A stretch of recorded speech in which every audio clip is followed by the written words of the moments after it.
Jordan, nice par on 18. You seem pretty fired up with the putt. What did it mean to save that par going into tomorrow? Yeah, it was a messy hole. I didn't play a lot of messy holes, but I didn't want. I was looking at the board and I thought it was maybe either the last group or I could even drop to the third to last group depending on how the finish was, which is a big deal, especially when you're down whatever it is, 4, 5, 6 shots. So, I thought that was big, and then I knew that I hadn't made a bogey in a while, so I wanted to keep that streak alive. So it was great. I put the ball on the green even when I was out of position today. Played the smart shots, and then on 18 I just decided not to. So it was nice to make it up. Being in the top 2 or 3 into Sunday, do you feel ahead of the schedule with your comeback, or is this way ahead? Yeah, I mean, bad days are going to happen in this process. I'm glad that today I felt a little off. I wasn't loading right. I wasn't getting positionally where I was getting yesterday, other than maybe 3 or 4 swings the whole day.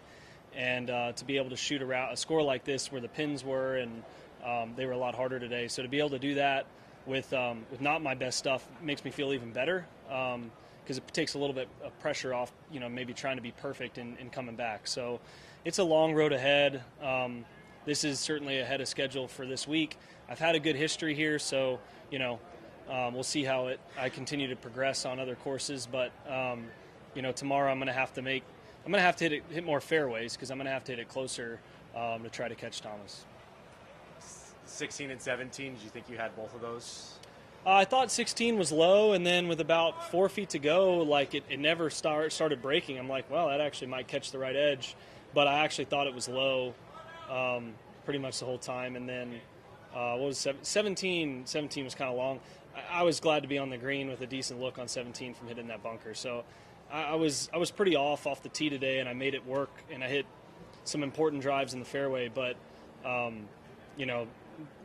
there's a few spots that I hit it. You just can't go out here, and I was fortunate to be able to make some pars. Thomas goes out in 31. You were talking about the pin placements, and then 65 from out in front. What do you make of that? And is 5 shots too far back for the group? On this course, not necessarily. I mean, I know I got a pretty good idea on where the pins are tomorrow, and if anything, they're going to be a little bit easier. That doesn't mean that he's going to let up. Sometimes when you're playing that good, you're playing that good. But, if he doesn't fill it up tomorrow and posts a round of, even a couple under, it's definitely catchable. But, if he shoots 5, then that's probably out of the picture. Mate, if there's a course, like you said, that you can chase, and this is a guy who hasn't won before, is the key to just get your name a little closer early so he starts to feel it?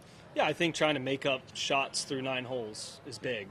And then when you turn, everything changes Sunday on the back 9. So in this back 9 in particular, you can go, 5 under on the back 9, especially even in the last 6 holes. So, it's a lot can be done, and you start getting risk reward. And, if you're close enough, it's not the easiest place to hold on to a lead because there is trouble.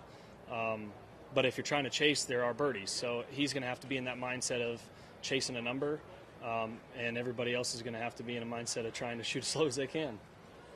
Yeah. Sorry, Jordan, what do you make of the rigor of the front 9 compared to the scoring of the back in previous years? Has it played differently than it has this year in particular? What do you make of what you've seen out there? I don't believe so. I don't know the stats on it. To me, you're trying to play the front 9 and 2 under, and you're trying to play the back in 3. You kind of have, if you can hit a good drive, a couple shots on number 3, and then steal one somewhere else with a wedge, and then the back 9, you get the 2 par 5s and a drivable par 4. So, in my head, that's where I go to is, wait. If you get a good club and a good chance on a hole, fire in. But for the most part, that's what you're trying to do. So I would say the back 9, should lend lower scores.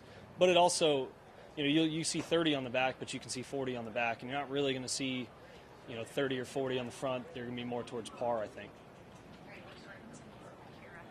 Michael.